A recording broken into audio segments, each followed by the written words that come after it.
Bonjour à tous et bienvenue dans cette nouvelle émission de la team. Émission exceptionnelle puisque Sciences Po TV se déplace au cœur de l'événement, au cœur de cette finale de la Coupe Davis. On est dimanche 23 novembre et la Suisse mène 2-1 après la victoire du double Wawrinka-Federer face à la paire Gasquet-Beneteau. Alors aujourd'hui, Gasquet va affronter Federer pour tenter d'égaliser à 2-2. On va aller faire un petit tour du côté des supporters pour voir quels sont leurs pronostics.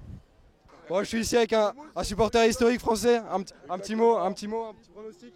Bonjour. Pronostic, on prend 1-0 là, à 16h c'est fini, on va voir maman et vidéo gag. Allez, bon match les gars. 5-7. 5-7. Voilà, 8-6 au dernier set, parfait. Ouais. Un petit mot pour la Suisse. Rêve, gagner la Coupe Davis et battre la France. Ouais. On y croit encore avec Richard Gasquet là face à Federer. Bien sûr Richie, forcément Richie c'est le meilleur. Est-ce que ça peut aider s'il a pris de la coke avec une pute à Miami ou... Il a juste roulé soi-disant une pelle à une nana, il a jamais pris de coke le Richie, il a juste roulé une pelle à la mauvaise nana. Si jamais Richard Gasquet avait pris de la coke avec une pute à Miami. Eh ben, il traîne trop près des lignes blanches, je sais pas quoi vous dire. Oh, Schwitzenati. On va en plus pouvoir. Allez, on y va! Putain, on y On va croit! aller le chercher. Allez, on y va! Putain, c'est le 5ème, ça nous porte bonheur. On va aller le cinquième. chercher, on va aller le On va le chercher. chercher, putain, et toi aussi, on va le chercher. Moi aussi j'y vais. Ouais. Merci monsieur, bon match. Écoutez, nous on vous laisse, on va aller profiter du spectacle à l'intérieur. Non, en fait on n'a pas de place, Nicolas Davila a fait un peu le radin, donc on se retrouve place de la République.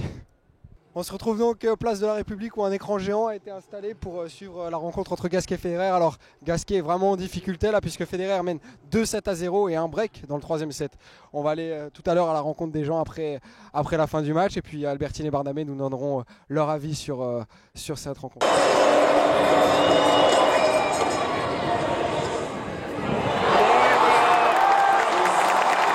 Petit mot sur la défaite de la France là. Ah bah les Suisses étaient meilleurs donc il n'y a pas photo sur tous les matchs. Qu'est-ce qui a fait pencher la balance de leur côté? C'est plutôt l'absence de Tsonga, moi je dirais, et un très bon Wawrinka et un très bon Federer. Alors pourquoi Tsonga était absent? Il avait fait une overdose de Kinder Bueno ou... Non, il avait mal au coude. La Suisse vient de remporter la Coupe Davis, quel sentiment? Bah écoute, c'est génial, c'est quand même Roger le plus grand joueur. Ouais. Stan aussi, il a été super. Et aujourd'hui, il y avait beaucoup de Français qui est aussi pour Roger parce que c'est le plus gros joueur de tous les temps. Bon alors Albertine, Barnabé, vous avez maté le match à Paris. Bon Barney, je sais que tu aurais bien voulu que Gilles Simon soit sur le court face à Roger, mais qu'est-ce que tu en as pensé du match de Gasquet?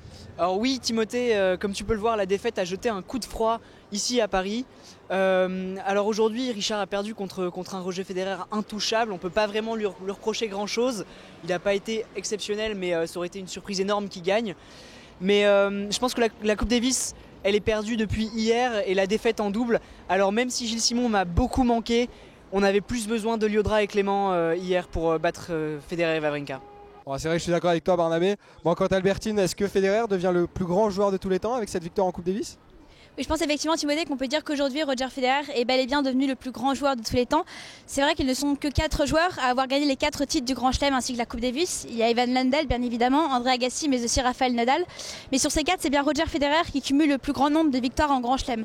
En tout cas, il ne lui manque plus qu'à aller décrocher l'or au JO de Rio en 2016 en individuel, puisqu'il a déjà gagné le double avec Wawrinka en 2008. Et tous les amoureux de tennis espèrent qu'il sera encore présent à cette époque-là. Eh bien, écoutez, merci à tous les deux, merci à tous de nous avoir suivis. Et puis on se retrouve très vite pour une prochaine émission. Bon, on n'a pas la défaite amère, alors on félicite les petits Suisses qui nous ont mangé tout cru. Bon, il paraît que DSK était au match, on a voulu aller le voir pour lui demander sa réaction, mais il n'était pas disponible. Allez, on y va! Putain, on y croit! On va aller le chercher.